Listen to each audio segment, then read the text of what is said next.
Bertemu kembali saudara, sidang gugatan citizen lawsuit tentang ijazah Jokowi di Pengadilan Negeri Surakarta memasuki babak baru.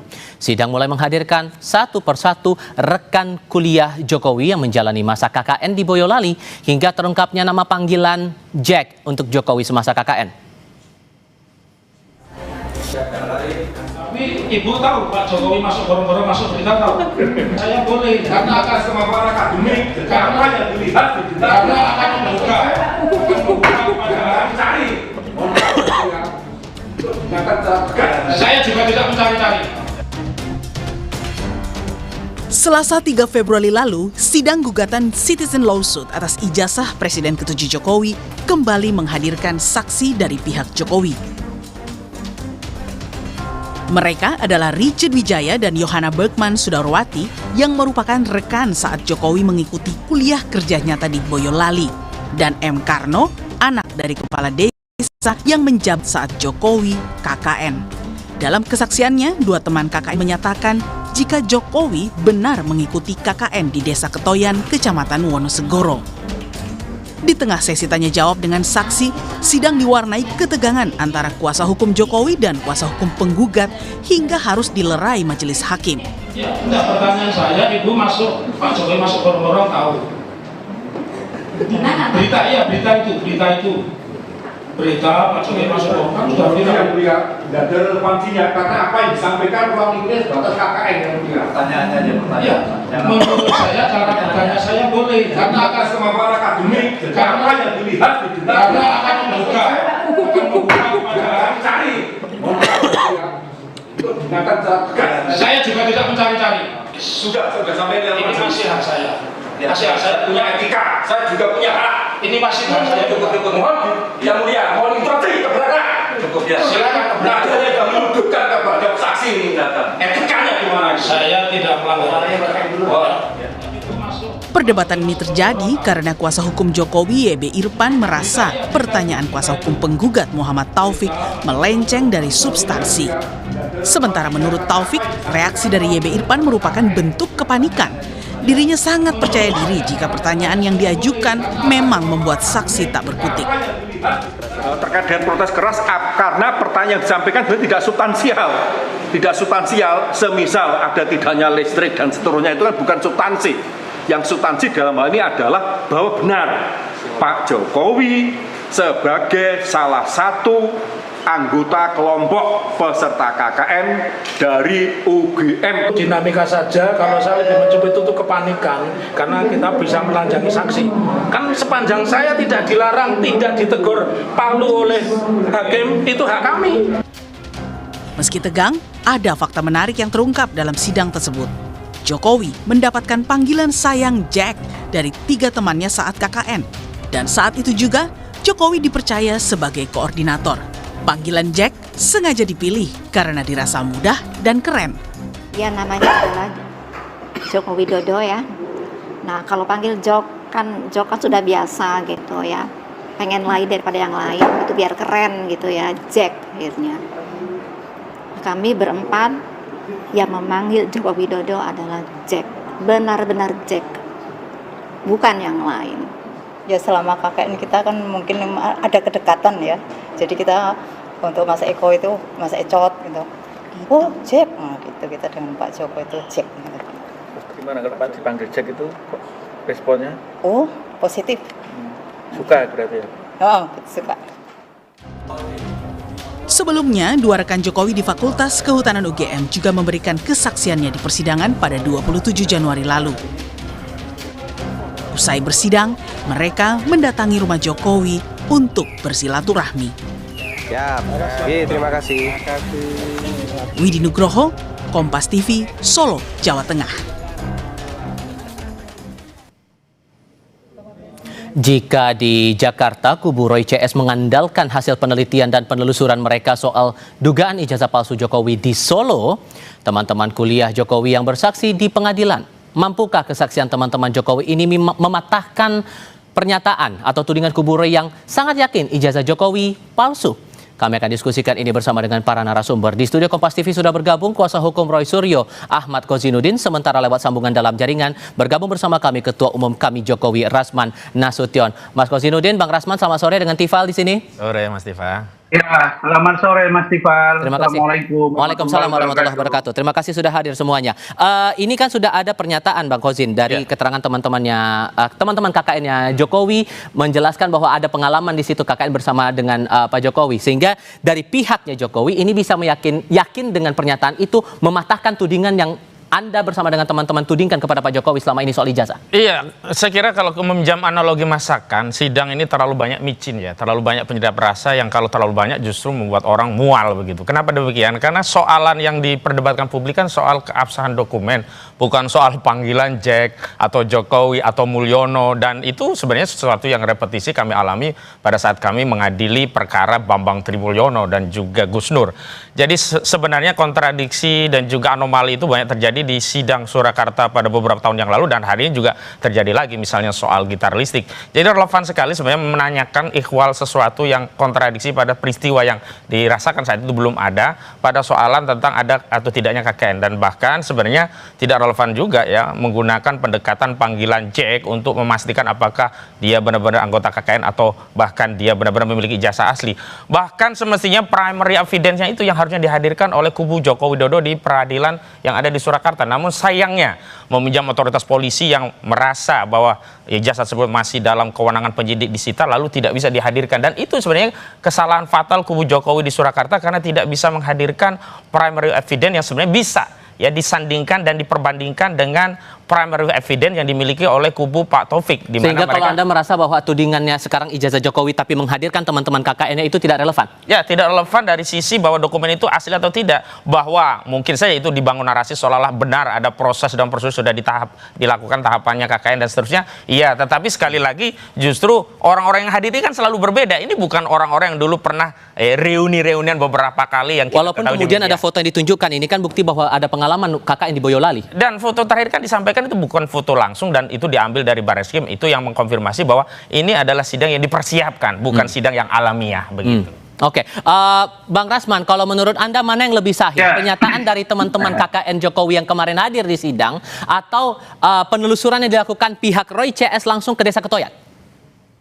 Begini, proses peradilan itu adalah sebuah pencarian oleh majelis hakim untuk mencari kebenaran material dari sebuah perkara. Oke? Jadi, kita sebagai seorang lawyer tidak punya kapasitas untuk menilai pantas atau tidaknya seseorang dihadirkan di persidangan. Kalau saya bisa sampaikan sebagai ketua umum kami Jokowi, Pak Jokowi ini selama ini orang yang wait and see. Ada gugatan citizen lawsuit di Solo dia hadapi, ada Dumas di Barreskrim dia hadapi, dan Pak Jokowi itu 3 bulan bahkan 6 bulan baru dia melakukan upaya hukum, yaitu di Polda Metro Jaya. Nah, karena itu maka kalau kita sebagai orang hukum, kan jelas dalam hukum itu teorinya disebut dengan fakta sunt potentiora verbis. Ya, bahwa ada banyaknya kata-kata di luaran, itu akan terpatahkan oleh satu fakta. Fakta apa? Kalau citizen lawsuit di PN Solo itu telah membuka fakta dengan menghadirkan saksi yang memang KKN bersama Pak Jokowi, maka apalagi yang harus dibantah di situ. Dan tetap relevan menurut Anda ya, Bang?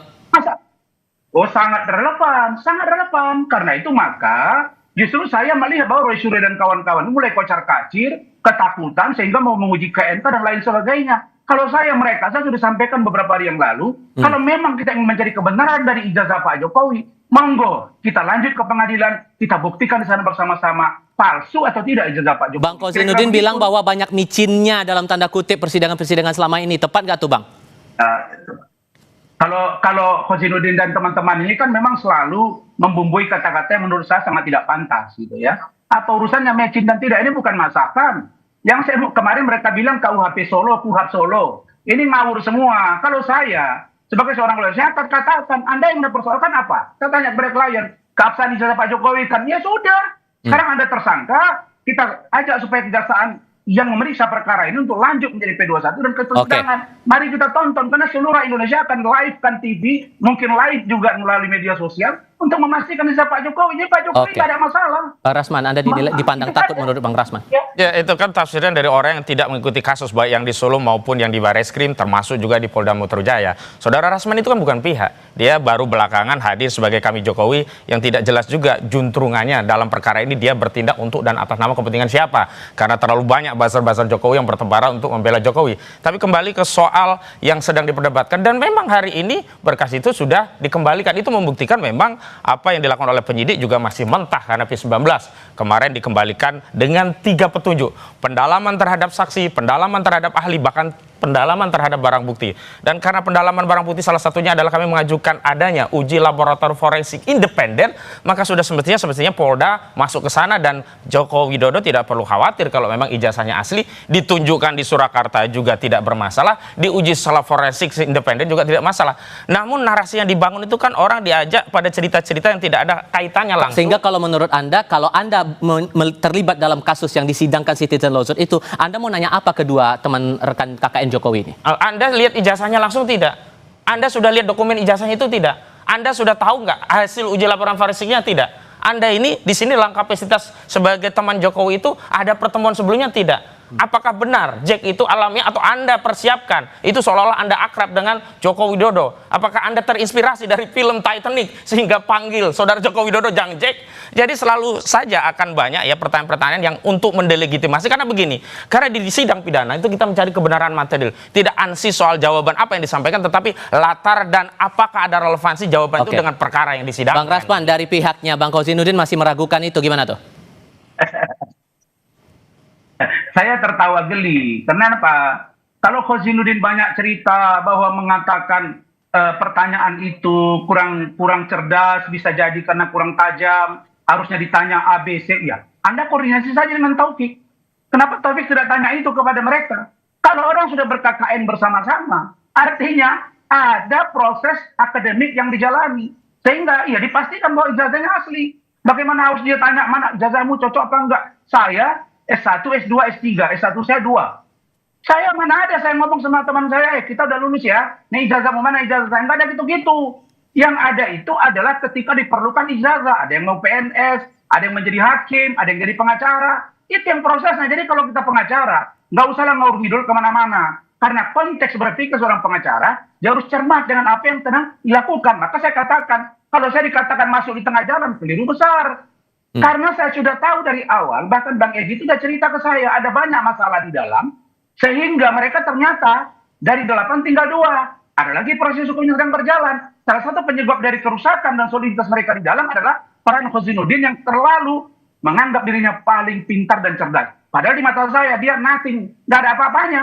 Makanya saya hanya katakan bahwa kalau kalian memang ingin mencari kebenaran material dari seorang ijazah Joko Widodo, ayo kita bertempur di pengadilan. Silakan kita bertarung di sana. Karena di sanalah uji yang disebut dengan Pak Jokowi, forum saya untuk membuktikan bahwa ijazah saya tidak palsu dan tidak abal-abal. Begitu. Tapi kan kalau ini kan kasusnya juga masih P19, belum lengkap berkasnya di Bang Rasman.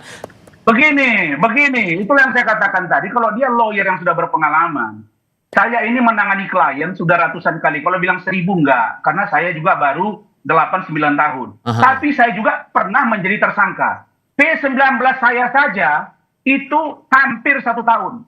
Jadi itu hanya proses melengkapi, bukan berarti sesuatu yang luar biasa. Maka kalau ada proses P19, memberi petunjuk kepada penyidik untuk menyempurnakan. Nah kalau ternyata nanti mereka tidak sanggup, baru lain ceritanya. Tapi kalau di mata saya, kalau baru hanya tiga yang perlu dipenuhi oleh penyidik, itu ringan sekali. Sampai kemarin kan dibilang-bilang ungkit-ungkit ada Solo lagi terlibat, makanya bolak-balik Bang Rasman, gimana tuh?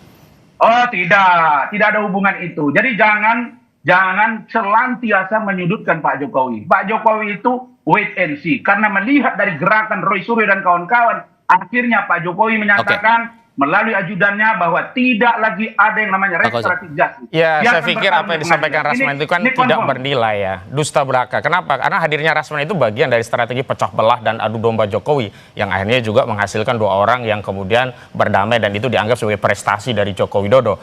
Selanjutnya, saudara Rasman juga tidak punya kompetensi untuk mengajari kami tentang beracara. Dirinya sendiri kena masalah juga divonis bersalah begitu. Artinya apa? Apa yang disampaikan Rasman juga tidak ada korelasinya dengan perkara ini dan Rasman tidak punya kompetensi berkompetensi untuk mengajari Inilah kalau kami. bicara Bahkan dengan Rasman orang sendiri hukum di yang perkara sok ini juga pintar, tidak ada maaf hubungan ya, korelasi maaf langsung, ya. baik secara hukum apalagi secara politik begitu. Namun sekali lagi sebagai orang yang bisa jadi ya sudah madep mantep derek Jokowi atau taklid buta kepada Joko Widodo, maka sudah menjadi tugas seorang Rasman untuk membela, kendati pembelaannya itu seperti selai rambut yang belah 7 yang tidak akan bisa menghambat kebenaran yang hari ini sedang diperjuangkan oleh suara rakyat begitu. Saya pikir itu yang saya mau sampaikan kepada saudara Rasman. Jadi tidak perlu mengajari advokat lainnya untuk beracara. Fokus saja pada dirimu. Apakah dirimu sudah punya putusan terhadap banding yang maju, yang dimana saudara sudah sampai dituding bagian pecah belah dari kasus ini nih Bang Rasman, gimana tuh? Makanya sedari awal Agustus lalu saya sudah katakan sesungguhnya kalian tidak solid. Dan terbukti memang Bang Egy Sujana itu memang keluar karena dia merasa didiskriminasi. Salah satu peran utama yang membuat dia tidak nyaman itulah saudara Fauzinuddin. Itu harus menjadi cross check kepada saudara. Dan memang perkara ini tidak ada kaitannya dengan solid atau tidaknya. Inilah yang kemudian dibangun kubu Jokowi untuk memecah belah dengan menghadirkan orang seperti Rasman ini. Dulu ya. Oke, lalu kemudian bagaimana seorang lawyer yang katanya pintar bawa ayat, bawa hadis mengatakan bahwa Rasman bersalah? Dan dia sudah melebar-lebar kepada pokok persoalan yang tidak ada kaitannya dengan persidangan Solo. Itulah Rasman. Inkrah atau tidak sudah putusan terhadap saya. Makanya kalau kalian ini tidak mampu berdebat dengan lawan orang yang mendukung Pak Jokowi, kalian selalu melakukan argumentum ad hominem, menyerang pribadi orang lain. Kembali ke konteks. Dia melakukan argumentum ad hominem, sementara saya tidak boleh. Bagi saya mengatakan bahwa saya hakul yakin Pak Jokowi ijazahnya asli, dan saya hakul yakin bahwa Roy Suryo dan kawan-kawan jika dibawa ke pengadilan mereka akan divonis bersalah. Itu keyakinan saya. Oke, Bang Rasman, terima kasih. Bang Ahmad Qasiduddin, terima kasih sudah berdiskusi bersama kami. Selamat sore semuanya. Sama-sama.